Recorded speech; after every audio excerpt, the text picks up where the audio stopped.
Hello and welcome back to Rage Gaming, and yes, Small Wilds talk because loads of new information came out today. We're covering all of it. I did a story mission at Gamescom and we weren't allowed to record that, and now there's footage of that online because of a video posted by Gamescom. There's also the extended trailer for Trailer 4 revealing yet more monsters in the Scarlet Forest, and there's even a special beginner's guide video alongside the Capcom online program, which was the live stream with a wild section, new info in there, so lots to discuss. Let's get into it. We'll start with Trailer 4 and the extended cut version, as very blatantly at the end of the video, they revealed the shot in the Scarlet Forest of yian cuckoo, and in fact, a massive horde of them, like a pack of them. There's so many on this screen. At first it's like, oh, there's 5 of them, but there's more in the air behind the things we're looking at. There must be like 10 or plus more of them. There's younger ones, bigger ones. And what's interesting about this is that wudwuds are here too, just kind of chilling out. They're not fighting. And they're kind of jumping up and trying to interact with them. So it makes me wonder if these guys are friends or they're trying to tame it. But if you look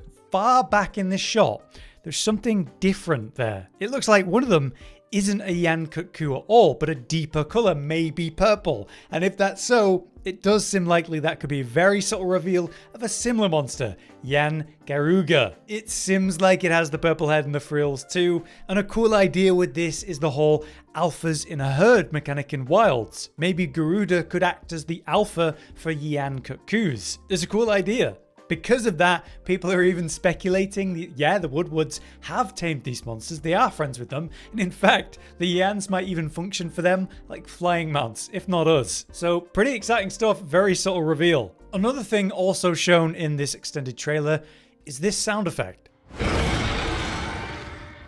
Yeah, that's right at the end when the splash comes up with Arkveld. It would seem that they're teasing out the roar of Arkveld. Not like a crazy reveal, but yeah, pretty subtle, cool thing they did. So there's just a couple things from the extended trailer. Now let's talk about the story mission. Again, I played this one at Gamescom, but it's the thing I wasn't allowed to record. So we got a surprise video featuring that mission. I'd recommend you go watch it yourself, but in short, the mission involves leaving your sand ship for a seikret to help a child escape a horrible situation with a horde of balahara. It would appear this child is from the tribe that's name I'm about to butcher, Kunafa. So during this, you're chasing down the kid, racing on a seikret during a horde of balahara. Pretty cool section, but it is mostly on a track you just kind of follow while defending yourself with slinger shots from all of the different monsters. Still, it does give you a great vibe for the massive amount of monsters out there who could attack all at once during special story sections at least. During that chase though, we do get our weapon thrown to us and this very silly Akira-inspired slide on the seikret. Very ridiculous, but great. But anyway, this is likely how we first get our first seikret and how we begin to contact the tribe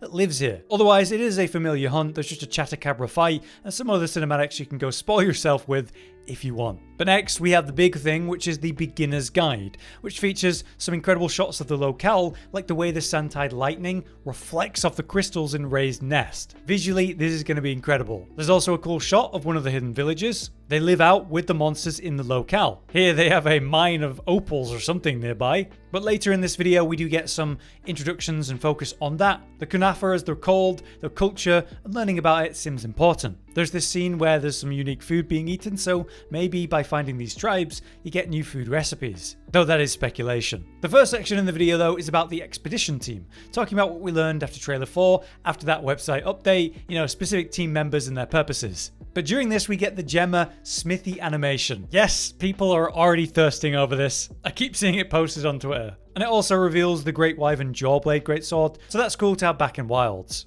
Next, we do have some scenes with the palico where it's shown to provide different support. In this case, firing a little contraption that works like a catapult at this chatacabra. But later in the palico's own section, we see it use its own little shock trap. So that, as always, is going to be very helpful. It also reminds us of that revive Vigor Wasp moment from the trailer. It's an ultimate ability for the palico that suggests those are going to be back in Wilds. After that, we do get a cute little scene to pet the palico too. So maybe you can just do this whenever you want in Wilds. Later, we get a highlight of the Windward Plains, with these incredible wallpaper-esque shots of different areas around the map. We see this good look at the impact though of the 3 periods, the fallow, inclemency, and plenty. How it changes the environment intensely is interesting, from the grass to the creatures that are around, even how they act. Shown here during the fallow is how it's kind of a harsh time here. Carnivores are roaming for just scraps of food, and that seems to be when the small monsters are much more aggressive, especially against large monsters when they work in packs. Inclemency though seems to be when the weather of the locale goes into its frenzy, which in the Windward Plains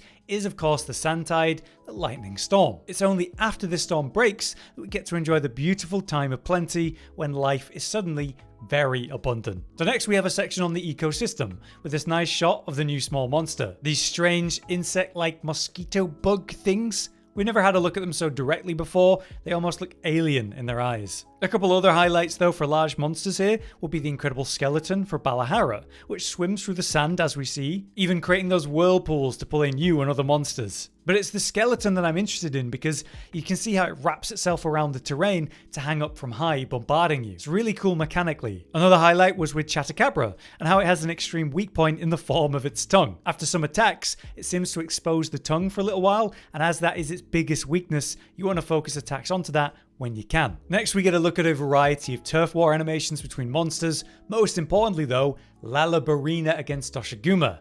It is brutal. It kind of mounts the back of Dosha, stabbing into it with those long limbs. Imagine a giant spider writhing around on your back like that. I don't like it. Moving forward to a later section though, we have our new detail focus on the endemic life. There's some really cute shots here, like these hilarious lizards I've not seen before. They seem to stand up on their own tails like a totem pole. That's alongside various endemics we have seen before with some cute animations.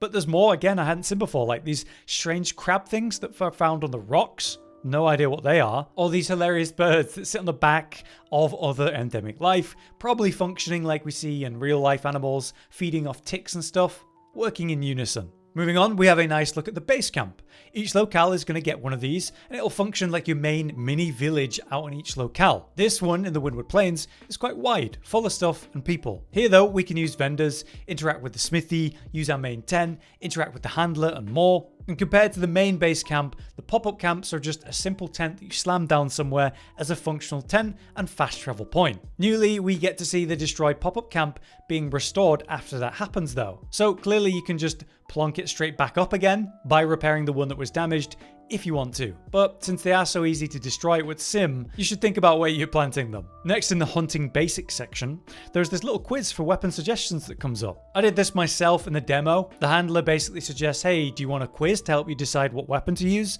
And if you answer a bunch of the questions specifically, she'll offer a weapon based on your choices. So if you're not sure, that's a new little feature.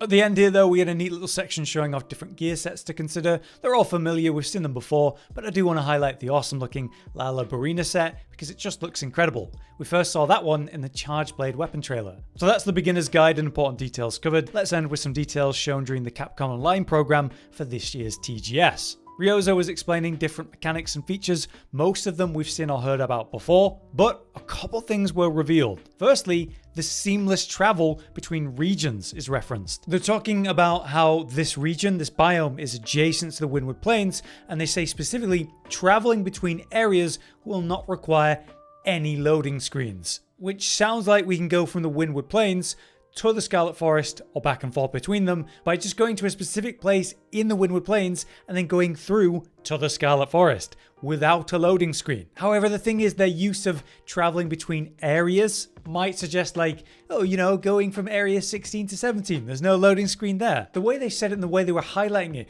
really sounded like you could go from one locale to another with no loading screen. But the truth behind this is still kind of up for debate. And even then, if you went through like a long tunnel to get to one of the maps from the other, that's kind of a hidden loading screen. So we'll have to see what this truly means.